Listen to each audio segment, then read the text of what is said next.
Okay, നമ്മുടെ fish fry മാഷാ അല്ലാ. നല്ല ടേസ്റ്റിൽ നെയ്മീൻ പൊരിച്ചാണ്.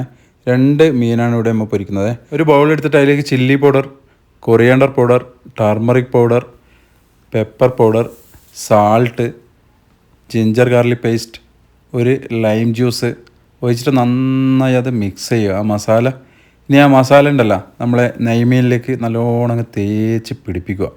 2 ഭാഗത്തും നല്ല അടിപൊളിയായി മസാല പിടിച്ച് കഴിഞ്ഞാലുണ്ടല്ലോ. ഓക്കെ, ഒരു ഭാഗം റെഡിയായി. ഇനി അപ്പുറത്തെ ഭാഗത്തും തേച്ച് പിടിപ്പിക്കുക. 2 ഭാഗത്തും മസാല നന്നായി പിടിച്ചാലുണ്ടല്ലോ ഒരു 10-15 മിനിറ്റ് മാറ്റി വെക്കാം. അങ്ങനെ നമ്മളെ നെയ്മീനില്ലേ മസാലയൊക്കെ നന്നായി പിടിച്ചു. ഇനി നമുക്ക് ഫ്രൈ ചെയ്താലോ. ഇനി ഗ്യാസ് സ്റ്റവ് കത്തിച്ച് ഒരു പാൻ വെച്ച് ഓയിൽ ഒഴിച്ച് ചൂടായാൽ കുറച്ച് കടുക് അങ്ങോട്ട് കൊടുക്കുന്നത്. ഇനി അതിൻ്റെ മുകളിൽ ഇതാ ഈ മീൻ അങ്ങോട്ട് വെച്ച് കൊടുക്കുന്നു. കടുക് ഇടുന്നത് മീൻ അടിക്ക് പിടിക്കാണ്ടിരിക്കാനാണ്. ഇനി ഒരു 3-3.5 മിനിറ്റ് ഒരു ഭാഗം കുക്ക് ചെയ്യുന്നത്. ഇനി മറിച്ചിട്ട് കൊടുക്കാം. അതുപോലെ തന്നെ ഒരു 3-3.5 മിനിറ്റ് അത്രയും വേണ്ടി വരും. ടോട്ടൽ 7 മിനിറ്റാണ് ഞാൻ കുക്ക് ചെയ്തത്. ഇനി ആ ബാക്കി മസാല ഇതാ സൈഡിൽ അങ്ങോട്ട് കൊടുക്കുന്നത്. എന്നിട്ട് 2 പച്ചമുളക് അങ്ങോട്ട് എടുത്ത് ജസ്റ്റ് ഒന്ന് പിടിപ്പിക്കുക. ഇനി ആ ബാക്കി ആ മസാലകളൊക്കെ മീനിൻ്റെ മുകളിലേക്ക് അങ്ങോട്ട് കൊടുക്കുക. എന്നിട്ട് നമുക്കൊരു പ്ലേറ്റിലേക്ക് അങ്ങ് സെർവ് ചെയ്യാം. നല്ല ടേസ്റ്റാണ്. ഈ മസാലയൊക്കെ ഉണ്ടല്ലോ കരിയാൻ പാടില്ല, ഇതേ ടൈപ്പിലാണ്. നല്ല മസാല തിന്നാൻ തന്നെ അടിപൊളി ടേസ്റ്റാണ്. നമ്മൾ മീൻ പൊരിച്ചാൽ നോക്കിയാൽ നല്ല സൂപ്പർ ആയിട്ടുണ്ട് മക്കളെ. ഇങ്ങനെ ഒന്ന് എല്ലാവരും ഒന്ന് ട്രൈ ചെയ്തിട്ട് എങ്ങനെ ഉണ്ടെന്നൊന്ന് കമൻറ്റ് ചെയ്യണേ.